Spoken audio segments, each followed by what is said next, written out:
باب سوال جبریل النبی صلی اللہ علیہ وسلم عن الایمان والاسلام والاحسان وعلم الساعۃ وبیان النبی لہ۔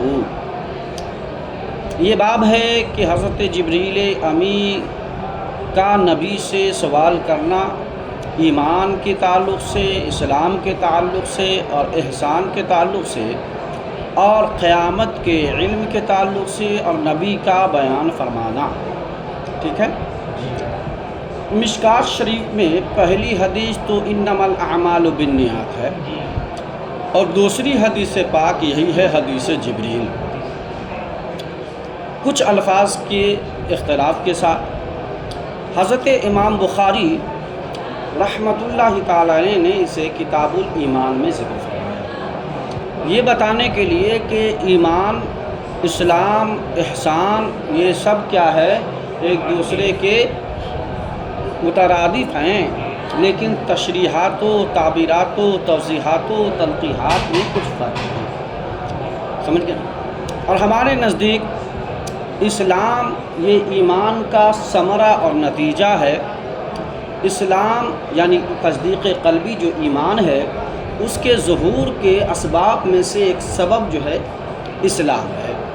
بات ہے سمجھ۔ اس حدیث پاک کے کئی نام ہیں، بڑی مشہور حدیث پاک ہے، یہ حدیث جبریل سے مشہور ہے، لیکن اس حدیث پاک کو ام الاحادیث بھی کہا جاتا ہے اور جامع الاحادیث بھی کہا جاتا ہے، ٹھیک ہے، اور بھی دیگر کئی نام ہیں۔ آپ مزید اس پہ ریسرچ اور مطالعہ کریں گے تو انشاءاللہ اور آپ جانیں گے۔ اس میں اللہ کے رسول علیہ السلام کی بارگاہ میں حضرت جبریل امی تشریف لائے۔ آپ کو معلوم ہونا چاہیے کہ ہمارے علماء محدثین نے لکھا ہے، بلکہ حدیث و احادیث کریمہ سے بھی ثابت ہے کہ حضور علیہ السلام کی بارگاہ میں جب بھی حضرت جبریل امی کسی انسانی شکل و صورت میں آتے تھے تو وہ صورت حضرت دحیہ کلبی کی ہوتی تھی۔ اب جب یہاں پر پھر ایک اعتراض ہوگا جو اس حدیث پاک میں ہے، بلکہ مشکات شریف کے الفاظ ہیں کہ لم یعرف منا احد، ہم میں کا کوئی شخص جانتا نہیں تھا، حالانکہ حضرت دحیہ کلبی کو سب لوگ جانتے ہیں۔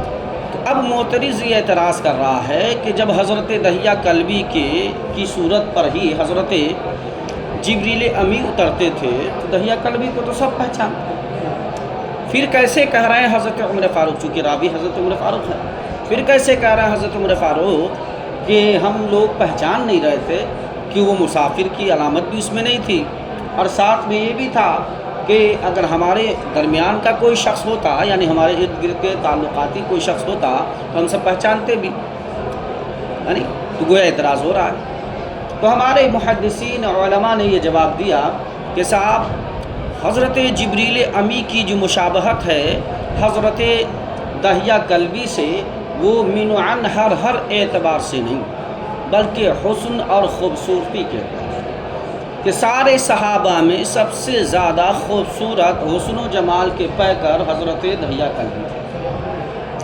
اور حضرت دحیہ کلبی کا معاملہ یہ ہے کہ آپ ایک قبیلہ کے جو 99 گھروں پر مشتمل تھا، باختلاف روایت 99 گھروں پر مشتمل تھا، اس کے آپ کیا تھے، سرپرست تھے، اس قبیلے کے سردار تھے، نہایتی حسن و جمال کے پیکر، نہایتی جوانی کے عالم میں حضرت دحیہ کلبی کے دل میں حضور علیہ السلام سے بغض تھا، ایمان لانے سے۔ حضور علیہ السلام اس قبیلے میں گئے تو ایک نوجوان نکل رہا تھا، حضور علیہ السلام کا تذکرہ غائبانہ اس نے سنا تھا، سمجھ گئے کہ دحیہ کلبی تو ہی اپنے حسن پہ ناز نہ کر، ایک ایسا حسن والا بھی آیا ہے جو حسن نمکین ہے، اور ایسا حسن ہے کہ جہاں بڑے بڑے حسن والے پانی بھرتے نظر آتے ہیں۔ ان کو پتہ چلا کہ وہ نبی تشریف لائے ہیں، تینوں نے نگاہ محبت سے نہیں بلکہ نگاہ اعتراض سے دیکھا، ایک نظر دیکھا، دل میں وہ صورت گھر کر گئی، یعنی دل کی دنیا بدل گئی۔ اب کرے تو کیا کرے، چونکہ آپ ایک روایت کے مطابق 70 گھروں پر مشتمل، ایک روایت کے مطابق 99 ہے، کے سردار ہیں، اور وہ سردار ہی جب ایمان لے آئے گا، یعنی اپنے باپ دادا کے دین سے پلٹ جائے گا، تو پھر اور لوگوں کا کیا ہوگا؟ یہ بھی خیال تھا۔ آپ آئے تو اب آپ کی چونکہ کیفیت، محبت جب کسی کو کسی سے ہو جاتی ہے تو اپنا رنگ دکھاتی ہے۔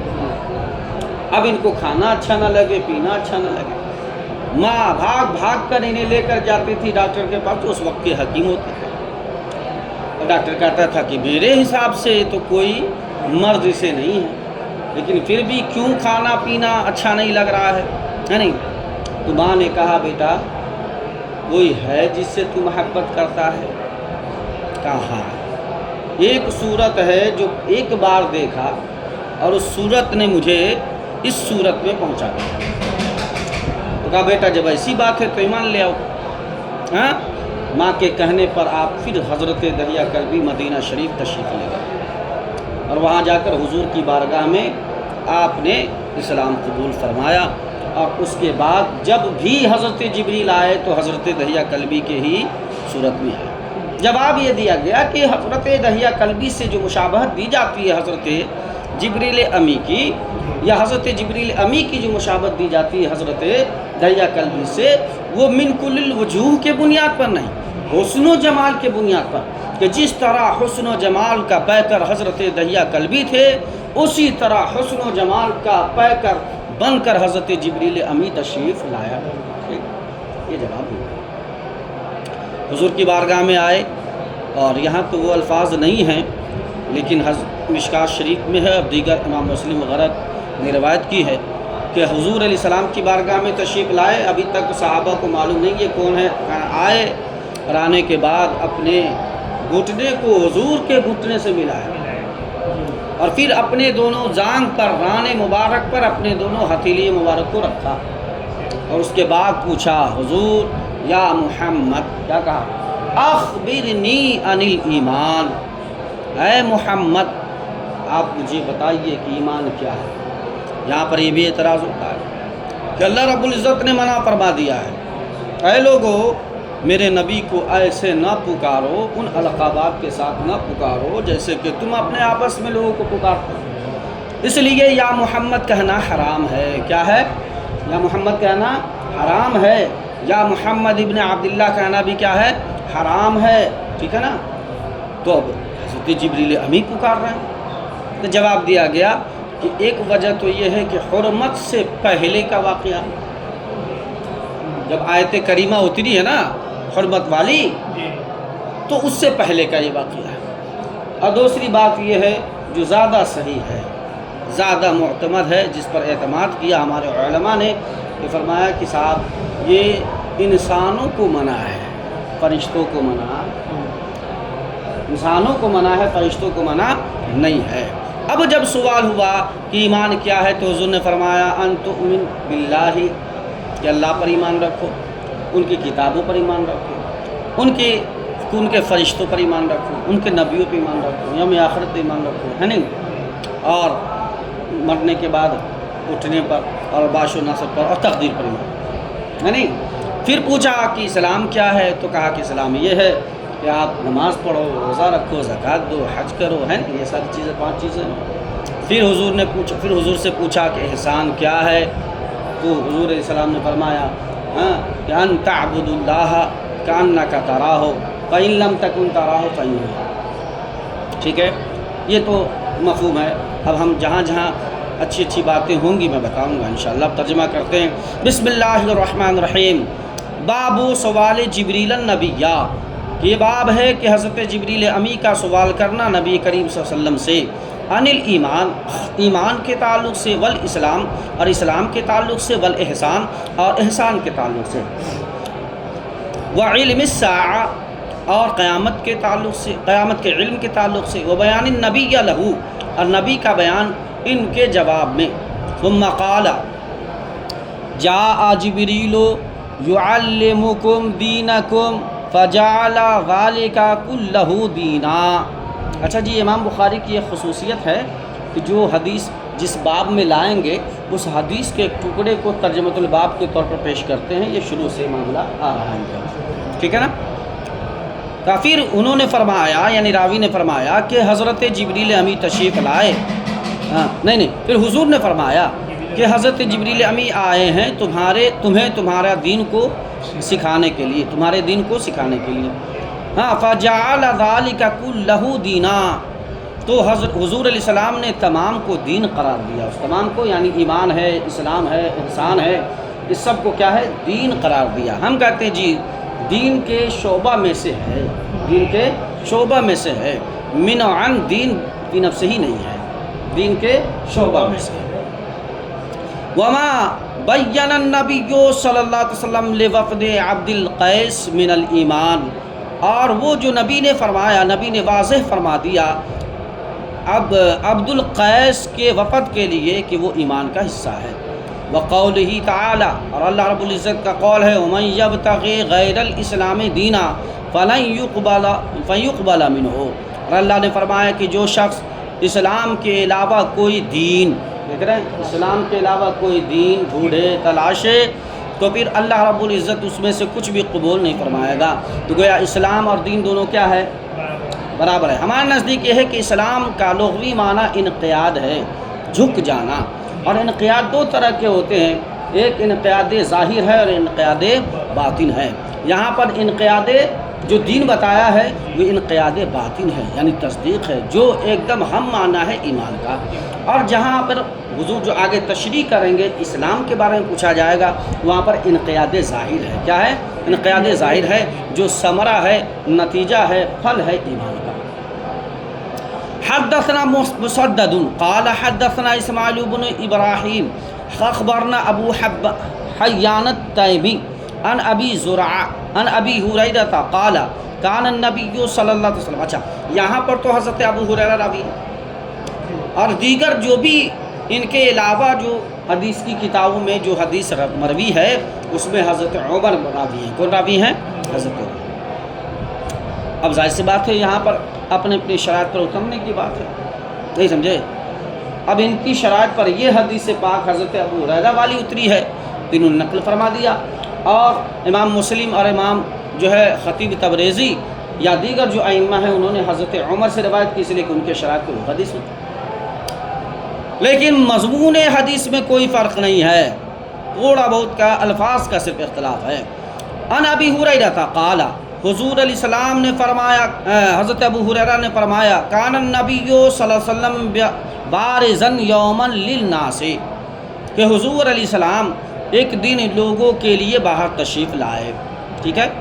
فآتاہ جبریل، تو حضرت جبریل امی تشریف لائے حضور کے پاس۔ فقال مل ایمان، ایمان کیا ہے؟ قال الایمان ان تؤمن باللہ وملائکتہ وبلقائہ ورسولہ وتؤمن بالبعث، کا ایمان یہ ہے کہ تو اللہ پر ایمان رکھے، ایمان رکھنے کا مطلب یہ ہے کہ اللہ پر یقین رکھے، اللہ کے وجود کا اقرار کرے، وملائکتہ، اور اس کے ملائکہ پر ایمان رکھے، وبلقائہ، اور اللہ سے ملاقات پر یقین رکھے، ورسولہ، اور ان کے رسولوں پر ایمان رکھے، وتؤمن بالبعث، اور قیامت کے دن پر، یعنی مرنے کے بعد اٹھنے کا مطلب قیامت کے دن پر ایمان و یقین رکھے۔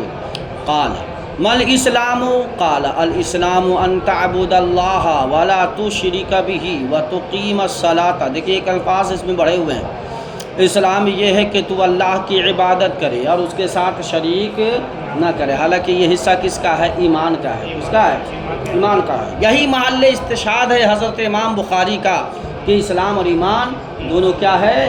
ایک دوسرے کے لیے جزو لا ینفک ہے، یعنی جزو لازم ہے، یعنی تو گویا کہ اسلام کو اعمال جوارح، اور اعمال جوارح جو ہیں یہ جز بنا دیے گئے ہیں کس کے؟ ایمان کے۔ ہم کہتے ہیں کہ جی ٹھیک ہے، یہاں پر ایمان جو ہے یہ عمل ضرور ہے کہ اللہ پر ایمان ہاں کہ آپ عبادت کرو اور اس کے ساتھ شریک نہ کرو، بلا شبہ عبادت کرنا تو یہ کیا ہے؟ اسلام ہے، اس میں کوئی شک نہیں ہے، لیکن اللہ رب العزت کے ساتھ شریک نہ کرنا یہ بھی عمل ہے، یہ بھی کیا ہے؟ عمل ہی ہے، اس لیے کہ جب انسان اللہ کے ساتھ شرک کرتا ہے تو وہ کوئی نہ کوئی عمل کے ذریعے ہی کرتا ہے، ٹھیک ہے، یہ دونوں کیا ہیں؟ عمل ہے، اور عمل ہمارے لیے نفس ایمان میں کمی یا بیشی کا ذریعہ نہیں ہے، ہاں کمال ایمان میں کمی بیشی کا ذریعہ ضرور ہے۔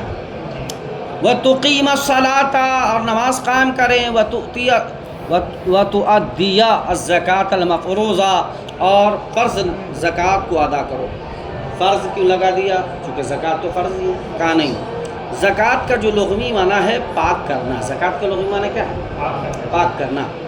اب یہ پاکی دو طرح سے ہے، ایک پاکی وہ ہے جو فرض ہے، اور ایک پاک یعنی مال کو پاک کرنا، اور ایک پاکی وہ ہے جو نفل ہے۔ تو یہاں پر مفروضہ لگا کر کے نوافل صدقہ نافلہ کو نکال دیا، اس کو نکال دیا صدقہ نافلہ کو، ٹھیک ہے، اور وہ صدقہ جو اپنے اوپر لوگ واجب کر لیتے ہیں منت کے ذریعے، اسے بھی نکال دیا۔ یہ کہتے ہیں کہ یہ کام ہو جائے گا تو ہم اتنا پیسہ دیں گے، تو وہ منت ہے، تو اب وہ صدقہ واجبہ کیا ہے، اور یہ جو اللہ نے فرض کیا ہے صدقہ فریضہ۔ دیکھیے وَتَصُومَ رمضان، اور رمضان کا روزہ رکھو۔ قَالَ مَا الْإِحْسَانُ، احسان کیا ہے؟ احسان کے دو معنی، ایک تو المنہ کے معنی میں، اس کے معنی میں کسی پر احسان کرنا، کسی کی خیر خواہی کرنا، یہ بھی کیا ہے؟ احسان۔ اور ایک احسان کا معنی ہوتا ہے کہ اخلاص اور خلوص، اخلاص اور عبادات اور طاعات میں خلوص پیدا کرنا، اور خلوص بغیر اللہ کی رضا کے حاصل نہیں ہو سکتا، یعنی جو بھی کام، خلوص کا مطلب ہی ہوا کہ اللہ صرف اور صرف اللہ کی رضا کے لیے ہو، یعنی اللہ سے امید ثواب لگاتے ہوئے کوئی کام کرنا، دنیا والوں سے کوئی غرض مطلب کوئی لالچ نہ رکھنا، یہی اخلاص قال ما الاحسان، احسان کیا ہے؟ ٹھیک ہے، تو یہاں اصطلاحی معنی مراد ہے خلوص۔ قال ان تعبد اللہ کأنک تراہ، کہا اخلاص عبادات میں یہ ہے کہ تم اللہ کی عبادت کرو گویا اللہ کو تم دیکھ رہے ہو، گویا اللہ کو۔ اب جس کی نظر کسی ایک مرکز پہ ہو تو اس کے سامنے سے بھی گزر جائیے تو اسے کوئی فرق ہو۔ ایک بڑا پیارا واقعہ ہے، چلیے ضعیف ترین ہی صحیح لیکن کہہ دیتا ہوں۔ بہلول دانا کیا نام ہے، ارے جو بہت مشہور ہے پیار محبت میں،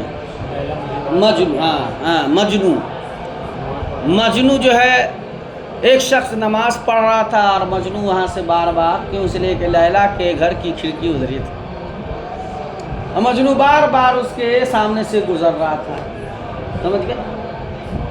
تو اب نمازی ایک بار چھوڑ دیا، لیکن حکم تو یہی ہے کہ جو گزرے تو اسے روکو، بلکہ حدیثوں میں تو گھونسا مارنے کا حکم ہے، مکہ مارنے کا حکم ہے، لیکن اس دور میں وہ حکم نہیں ہے، اس دور میں یہ ہے کہ آپ اسے پیار سے محبت سے اسے ہٹائیں اور اسے اشارہ کرتے ہیں کہ جی نماز ایک بار تو چھوڑ سکتے ہیں، دوسری بار حدیث میں آیا ہے کہ اگر تمہیں معلوم ہو جائے کہ نمازی کے آگے سے گزرنے میں کتنا عذاب ہے تو تم 100 برس تک نمازی کے سامنے کھڑا رہنا پسند کرو گے، سمجھ گئے نا؟ تو ہاں ایک دیکھ لیجیے یہاں پر بھی ایک مسئلہ ہے، گزرنا الگ چیز ہے اور ہٹنا۔ ہمارے فقہا نے نمازی کے سامنے سے ہٹنے کی اجازت دی ہے، گزرنے کی اجازت، جیسے مثال کے طور پر یہ اویس بابو ہیں، کہاں بیٹھے ہوئے ہیں، مان لیجیے چہرہ تو ادھر نہیں ہونی چاہیے، مسئلہ تو یہی ہے کہ نمازی کی طرف پیر نہ ہونی چاہیے، نمازی کی طرف چہرہ نہیں ہونا چاہیے۔ ایون اگر کوئی سو بھی رہا ہو تو آپ اس کے چہرے کے سامنے، اس کے پیر کے سامنے نہ پڑھیں، افضل یہ ہے کہ آپ اپنا رخ بدل دیں یا اس کا رخ بدل دیں۔ اب وہ نفل کے لیے بیٹھے ہوئے تھے یا تسبیحات میں بیٹھے ہوئے تھے، ہم نے نیت باندھ لی، تو اب میرے سامنے، میں اسی نیت سے ان کے پیچھے بیٹھا پڑھا شروع کیا کہ ہٹیں گے بھی تو کوئی مسئلہ نہیں، تو اب یہ اٹھے اور دیکھا کہ نماز پڑھ رہے ہیں، تو چونکہ میرے سامنے ہے یہ، تو انہوں نے اپنے قدم کو آگے کر لیا یا پیچھے کر لیا، ہٹ گیا، یہ ہٹنا، یہ فقہا نے اجازت دی ہے کہ ہٹ سکتے ہیں سامنے سے۔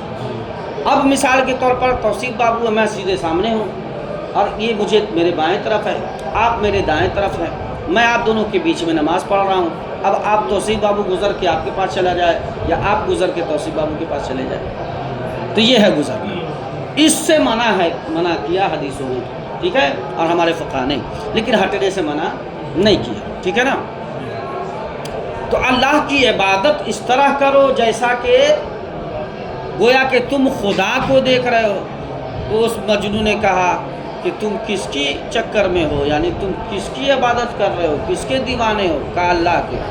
کہا ایسی دیوانگی ہاں کہ میں گزروں تو تجھے معلوم ہو جائے، اور میں دیکھو جس کے لیے دیوانہ ہوں، میں کس کے پاس سے گزر رہا مجھے خبر نہیں ہے۔ اب خواہ نمازی ہو، حاجی ہو، غازی ہو، میں سب کے سامنے سے گزر رہا ہوں۔ تو کہا میں اپنے مقصود کے طلب میں اتنا اخلاص رکھتا ہوں، تم اپنے مقصود کے طلب میں ایسا اخلاص رکھتے ہو، ہے نہیں؟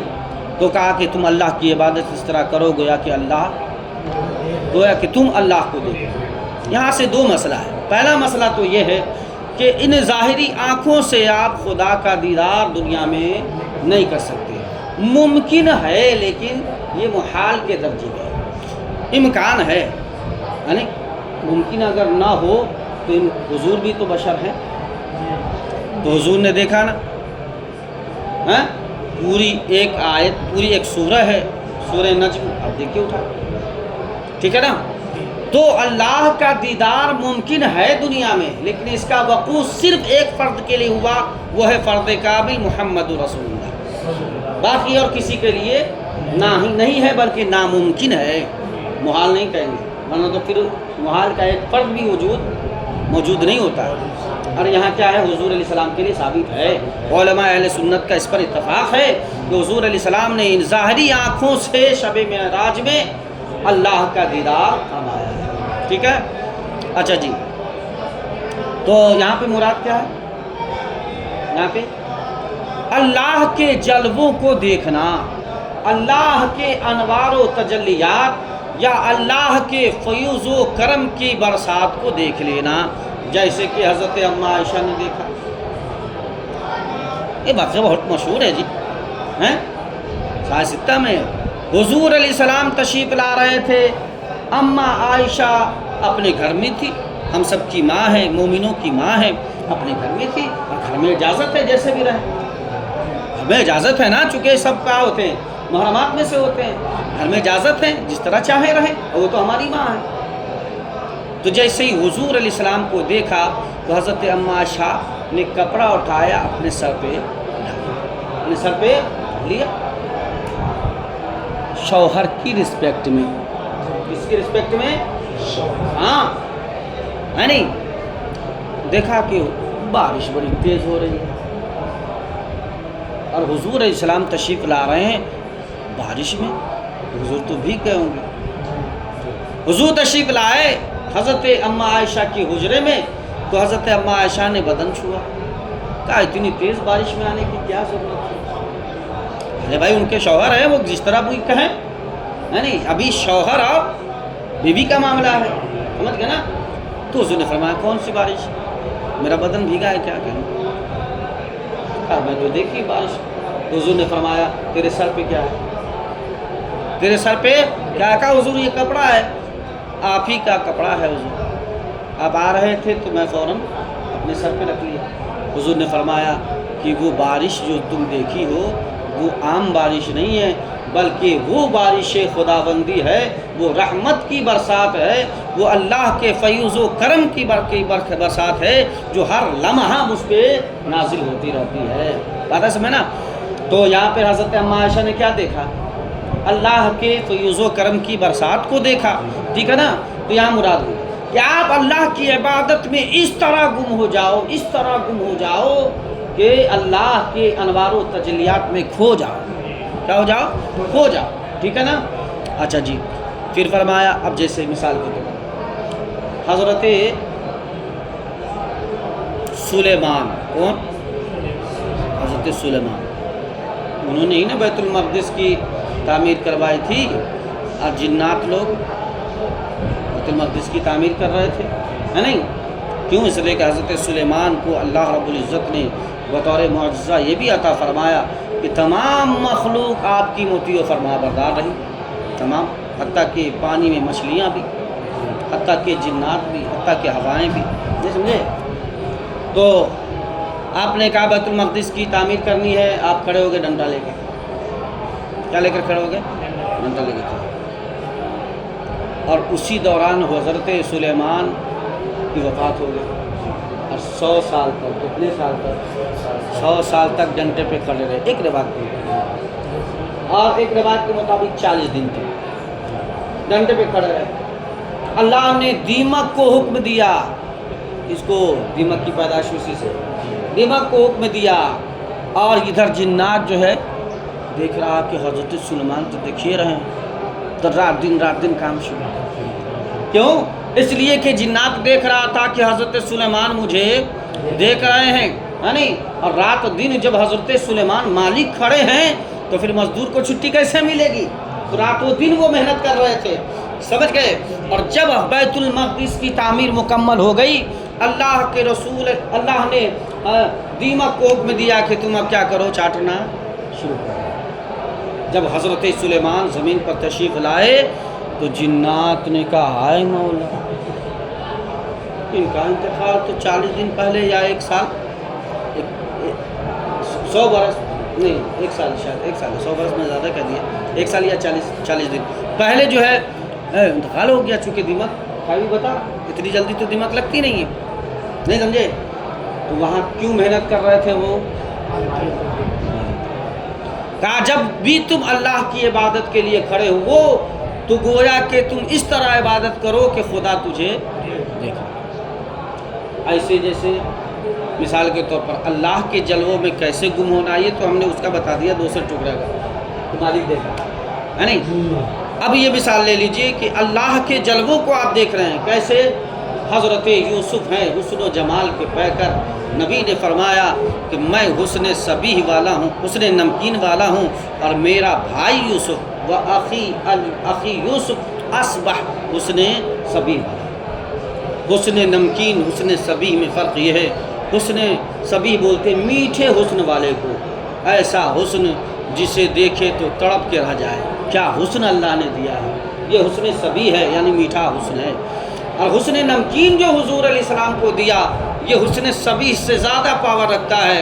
حسن نمکین کو انسان دیکھتا ہے تو دیکھتا ہی رہ جاتا ہے کہ کیا ہے اس کے حسن میں کہ جو اپنی طرف کھینچتا چلا جاتا ہے.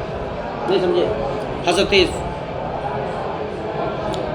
یوسف جب حضرت زلیخا کو ان کے سہیلیوں نے کیا کیا تھا، تانا دیا تھا کہ تم ایک غلام کے چکر میں پڑی ہو، تم تو ملکہ ہے، تم تو جس پر ہاتھ رکھ دو گی وہ تمہارا ہو جائے گا، تم ایک غلام کے پیچھے پڑی ہو.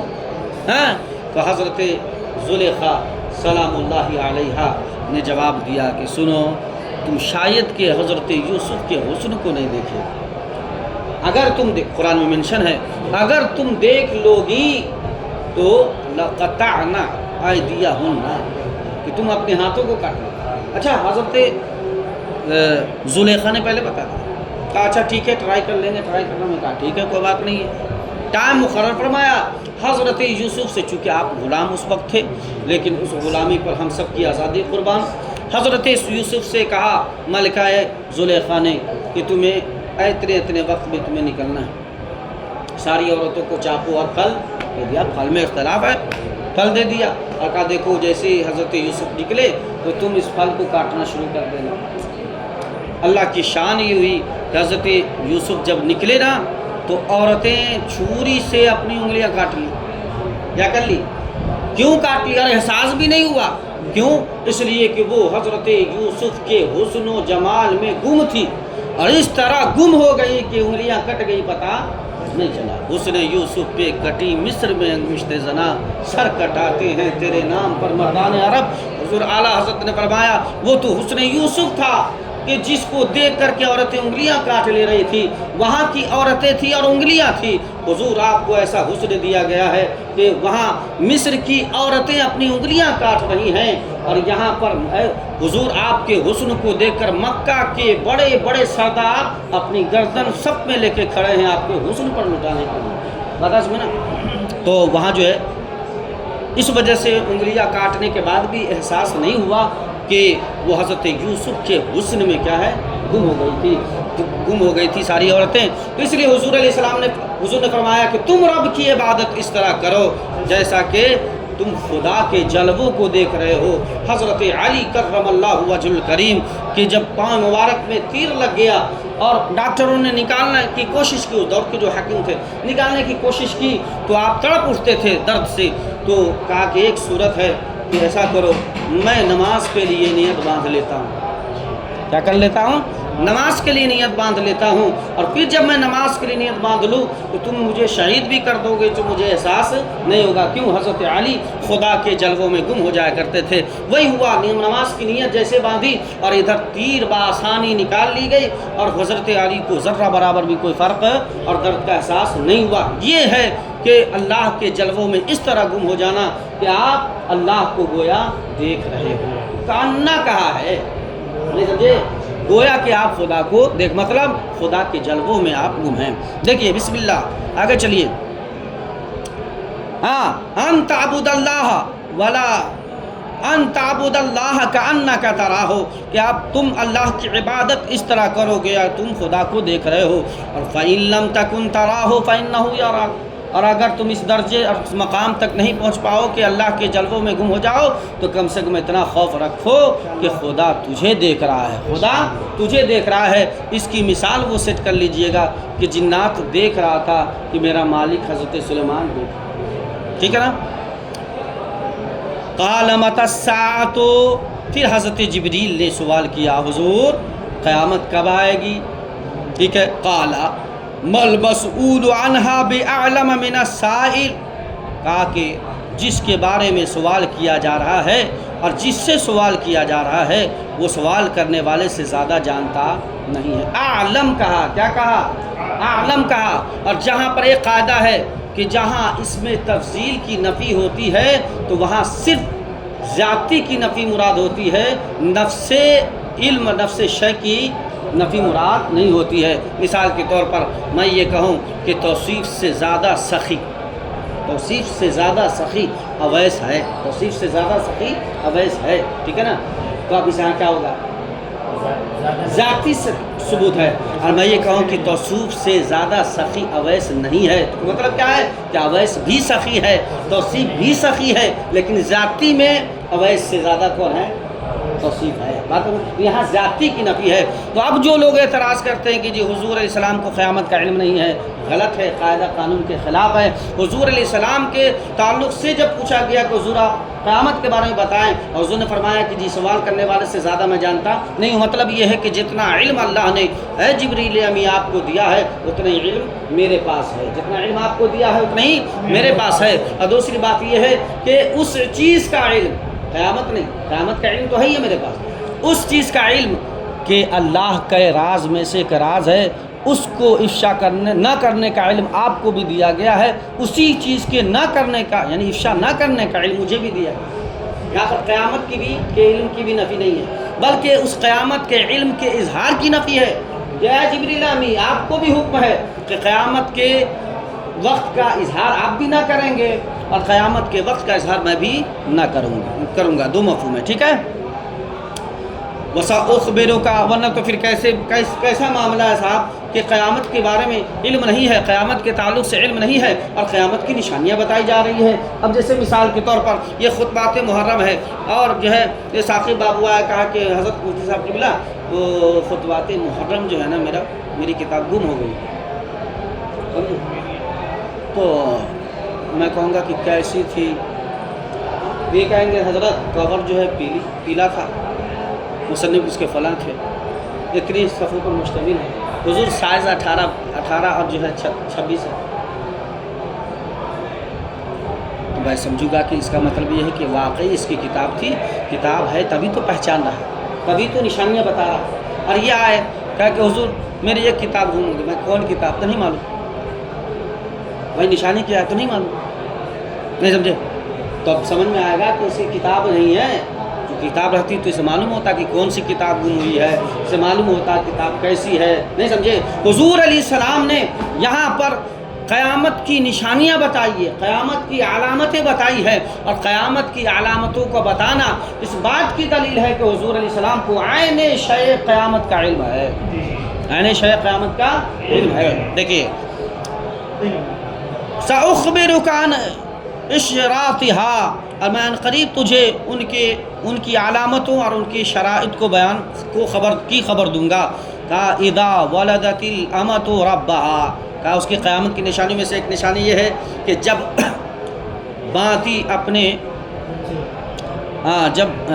اذا ولدت الامۃ ربها، اچھا اس میں ربها ہے اور مشکاۃ شریف میں ربتا ہے، ٹھیک ہے، کہ جب باندھی اپنے آقا کو جنے یا پیدا کرے، باندھی اپنے آقا کو پیدا کرے، اس کا دو مفہوم۔ پہلا مفہوم یہ ہے کہ صاحب امت سے مراد تو ماں ہے، ٹھیک ہے، اور اپنے مالک سے مراد یہ لڑکے ہیں، یعنی ایک وقت ایسا آ جائے گا میری امت پہ آخری زمانہ کہ جہاں تعلیم و تعلم کے نشانات مٹ جائیں گے، شریعت کے احکام لوگوں کو معلوم نہیں ہوں گے، ماں باپ کی قدر اور عظمت فضیلت کیا ہے اس کے تعلق سے اسے علم نہ ہوگا، تو وہ اسی طرح ٹریٹ کرے گا جس طرح سے ایک آقا اپنے باندھی سے اور جس طرح سے ایک مالک اپنے مزدور سے ٹریٹ کرتا ہے۔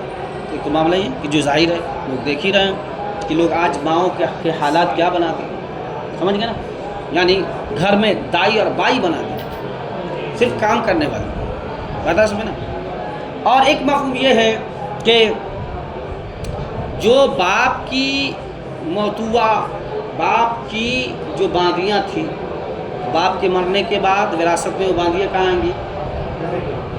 بیٹے کے لیے، اور وہ بیٹا حقیقت میں بیٹا ہے اس باندھی کا، چونکہ باپ کی طرف نسبت کرتے ہوئے اب وہ کیا ہے، اپنے ماں جو باپ کی بیوی ہے اور باندھی ہے وہ جو وراثت میں آئی تو اب اس سے وہ کیا کرے گا، وتی کرے گا، جمع کرے گا، ہے نہیں، جہالت کی بنیاد پر۔ حالانکہ ہونا کیا چاہیے، جو باپ کی موتوا ہو تو کما ہوگی، ٹھیک ہے نا۔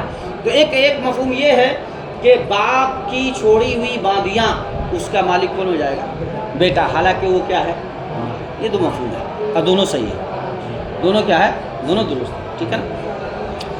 وَإِذَا تَطَاوَلَ رُعَاةُ الْإِبِلِ الْبُهُمِ فِي الْبُنْيَانِ، اور جب آپ دیکھو گے کہ کالے، بہم بولتے ہیں کالے کو، ٹھیک ہے، کالے اونٹوں کو چرانے والے بڑی بڑی عمارتوں پر اترائیں گے۔ آج دیکھ لیجیے برج خلیفہ کیا ہے، برج خلیفہ کیا ہے، پوری دنیا کی سب سے اونچی عمارت ہے، معلوم ہے نا، اب کس کے پاس ہے، بکریاں چلانے۔ حضور علیہ السلام کی یہ خبر 100% درست ہو گئی، حضور کی پیشن گوئی، ٹھیک ہے، آج اترا رہے ہیں۔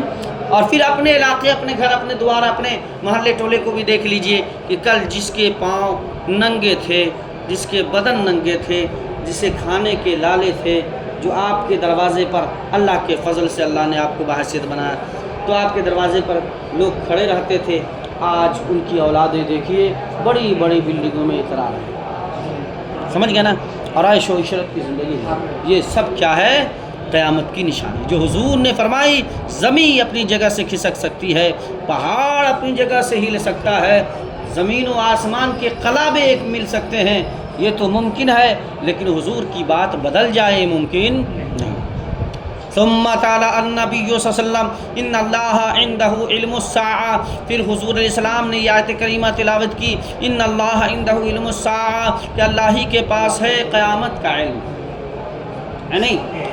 اچھا، یہ 5 چیزیں ایسی ہیں جو صرف اللہ رب العزت کے پاس علم ہے، ٹھیک ہے، ہم یہ تعویل کرتے ہیں، پھر حضور علیہ السلام بے شمار احادیث سے ثابت ہے حضور علیہ السلام نے 5 چیزوں کی خبر دی، نہیں سمجھے، تو ہم یہ کہتے ہیں کہ 5 چیزوں کا علم اللہ رب العزت کے پاس ہے، یہ علم ذاتی ہے، اللہ کا علم ذاتی ہے، اور اللہ جسے چاہتا ہے اپنے فضل و کرم سے عطا کر دیتا ہے، تو میرے نبی کے پاس ان چیزوں کا علم عطائی ہے، یعنی اللہ کے عطا کر دینے سے، ٹھیک ہے۔ ثم ادبرا، پھر وہ شخص جو سوال کرنے آئے تھے یعنی جبریل امی چلے گئے، فقال ردوہ، تو حضور علیہ السلام نے فرمایا انہیں واپس کرو، جب جانے لگے نا تو کہا واپس کرو، بلاؤ، فلم یروا شیئا، تو لوگوں نے کچھ نہیں دیکھا، یعنی وہ تو جبریل امی تھے، چلے گئے۔ فقال هذا جبریل جاء يعلم الناس دینہم، کہ یہ حضرت جبریل امی تھے جو لوگوں کو ان کے دین سکھانے کے لیے آئے تھے،